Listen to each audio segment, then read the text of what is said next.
It is August 28th. It's a nasty, humid day here in Iowa. The lens is all fogged up. But this is the beginning of the deer tour. Jake and Aaron and Ted, they're all going to pack up and leave on Wednesday. They're heading east to Kentucky. It's a little bit bittersweet, not all being together like we started off with the turkey tour. But at the same time, it's going to be kind of fun, having that back and forth, calling and texting, finding out how the hunting is going for each group. It's going to be a long fall, traveling, hunting public land, heading east, heading west, going to head south to Alabama. It's going to be a blast. And this is just the very beginning.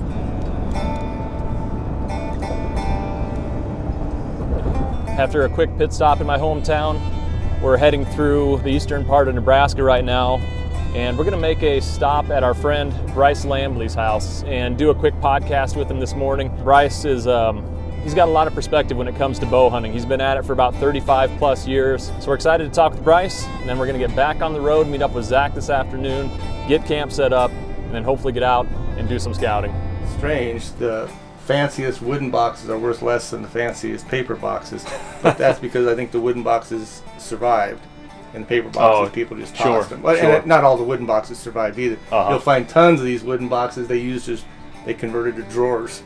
I love the old archery equipment too. That's satellite. That one right there. Okay. That's one of the original satellites, old school satellite, and went through a few ribs and came out intact. Like I said, I'm not an archery collector, but some of the early broadheads that I used and so forth, and Colpin modular and Wasp. But most of my archery stuff ends up in the hands of other archery collectors. He went from, about a 114 or 115 on this year to 173 or 4 or something like that. That's incredible. In 1 year. It just went nuts. I'll be hard pressed to ever shoot anything like this in Nebraska again, I think. Very fortunate. But that was a center pivot buck that I sat on a pivot, so it was a marshy swale out to the center pivot. Sure enough, I saw a buck come out of the corn into this grassy marshy area, snuck down the corn rows, and I ended up killing that deer on the ground. What do you think of that podcast? It's real good. Yeah. So we're back in the truck again. We got about 4 hours to go. I'm gonna check in with Zach here, make sure that his car has even started. Hopefully we'll have time to get out and scout this evening. If not, we'll have, Wednesday, Thursday, Friday. We'll at least have 3 days of good scouting.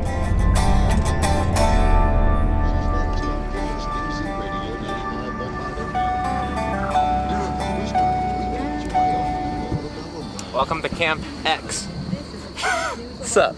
Just shot my broadhead right before you guys got here. Look at that, dead center. Bullseye. 40 yards. That's dead on. Boom. Stopped at the grocery store quick, but I forgot to grab peanut butter. No worries, buddy. Oh, you got some? I always got road peanut butter. My aunt gave me this one this morning when I left, and I brought this one from home. There's still some left. It survived the trip. You're driving, do one of these. You get your plastic fork or spoon or whatever you can find, and you just scoop and drive. So weird.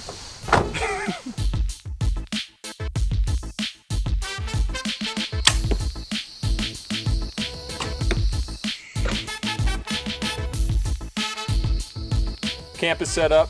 It's time to go scouting, but first, sports.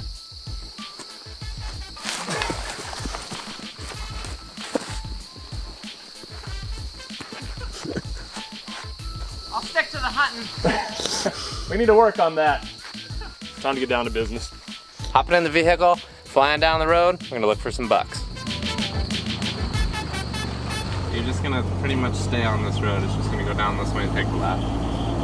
Yeah, we may not be in a bad position to just do a little bit of cruising around some of these spots. That was one of the things I wish we could have done more of last year, was driving around. But we felt like we had to be hunting or be out there, didn't have any time for it. So maybe if you guys are cool with that, I think we can just kind of bounce a little bit. You got the turkey right there, big old Tom. You got it, guys. There's some other areas, and I guess one of the reasons I want to drive a little bit and just cover a little bit of ground is last year there was areas where there was cows, and a lot of those areas had deer, but they were kind of specific to where the cows weren't going. So I think driving around is going to help us. Like, we're going to learn where the cows are, I guess, is what I'm getting at. Oh, I see a doe's head sticking up. Yeah, I see it too. First deer. I would say the cows are not existent. Oh, I'm seeing to the left. Looks like it could be. I'll tell you, I don't know exactly what he is, but he's a shooter. Shooter for me, at least.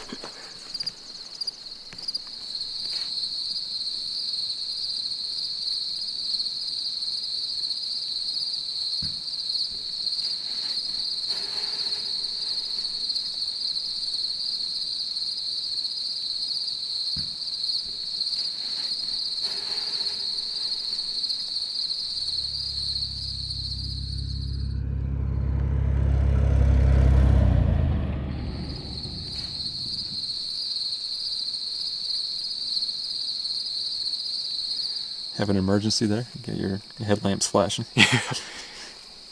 Emergency. Crazy moon on the loose. Making me go crazy. Oh yeah, that's nice. If you haven't seen this, you're going to want to see this. You know, I'm pretty excited to have this spotting scope that we can look at deer with, but turns out it's pretty awesome to look at the moon as well. It's like spider web looking things where some of the craters are. We're right about where Neil Armstrong landed. I can see that, and I can see those.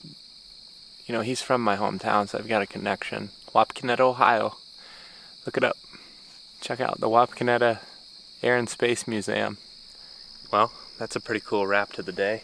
We were standing here talking about all the cool stuff that we saw, and then here comes this crazy looking moon. But it's kind of a top to seeing deer, turkeys in a tree, a badger, and we're out here in Nebraska public land.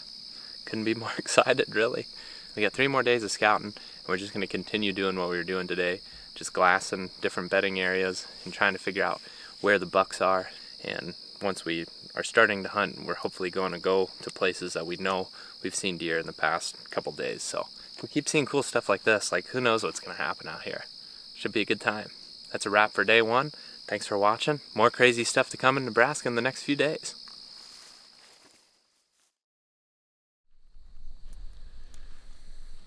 Well, it's the morning of day 2. Tried to get my coffee pot to start in my car. Didn't work. Not really sure the issues. We're going to have to tinker with that a little bit, but luckily we got a backup here. We got this little piece of caffeine gum, thanks to my girlfriend Whitney.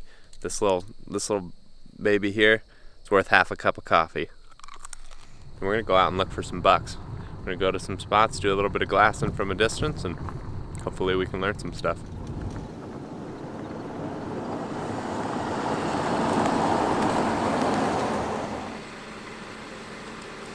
That's phenomenal there. See, that's the kind of stuff we're looking for. It's about 15 minutes till sunrise. We've just been cruising around looking at some of the spots that we hunted last year from a distance. Right here is actually where we started last year. We saw a fair amount of bucks coming down the hills into this lake. Some of the places that we've hunted in the past, we pretty much know there's going to be deer and probably bucks there. But driving around covering more ground rather than sitting in one specific location, we're hoping to just catch even if it's just a glimpse of a decent buck. Now we know that we can mark that area, start looking at the map and kind of dissect it and figure out where he's probably going to be. Starting to get awful nice looking out there. We get on the old road. Hopefully nothing goes wrong with the car, and just enjoy this beautiful morning out here in the Nebraska Sandhills.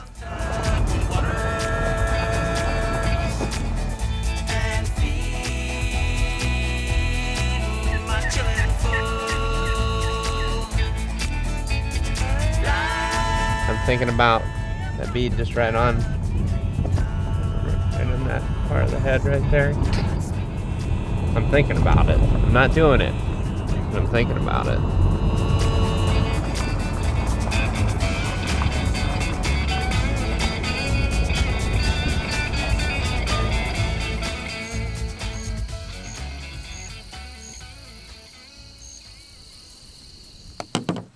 Hey. No way, there's an elk over there. Seriously? Yep. I thought it was Bull a elk? buck. Yep. I thought it was a buck and it started moving. It's an elk. I gotta get that phone scope on here. Do you see that there's a dead tree out there, and he's just to the left of that dead tree? Like, it's the only dead tree you can see across the lake. Okay.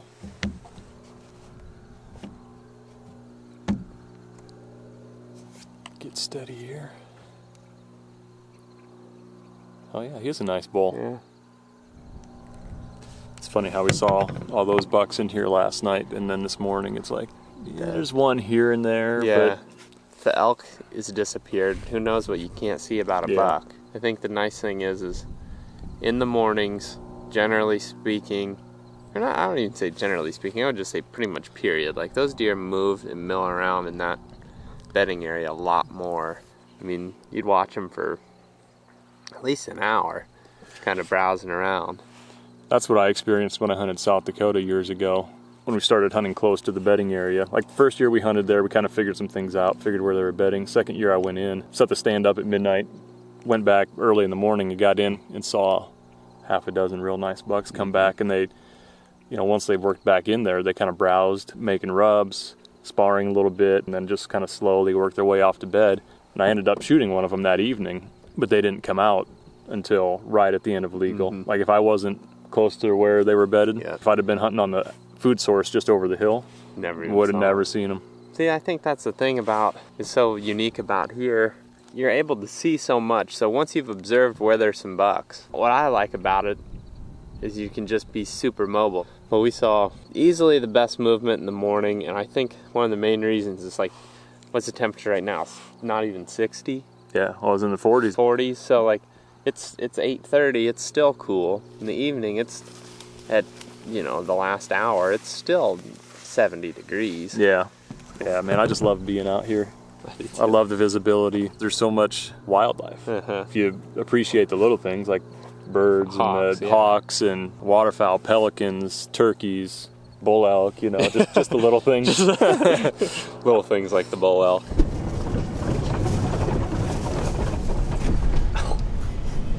Bumpy road out here. We're going to do a little bit of scouting tonight. We are kind of running low on time. We were in town there for a while working and then took a couple wrong turns, but you know, that's all part of the fun out here. So we're in a rush as always. Tonight, one of our goals is to try to figure out if we can get down a specific road.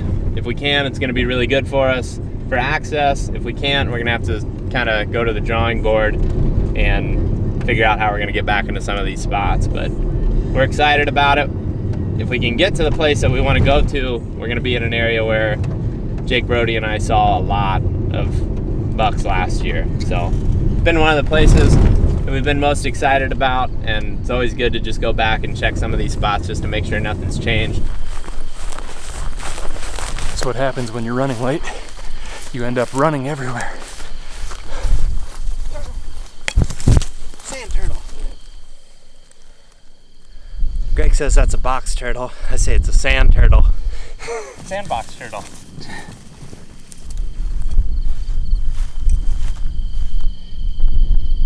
You can see a long way.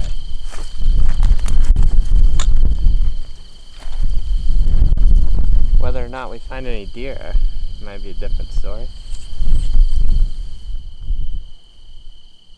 The sun just set and we're checking out a new piece. We didn't quite make it to the spot that we wanted to.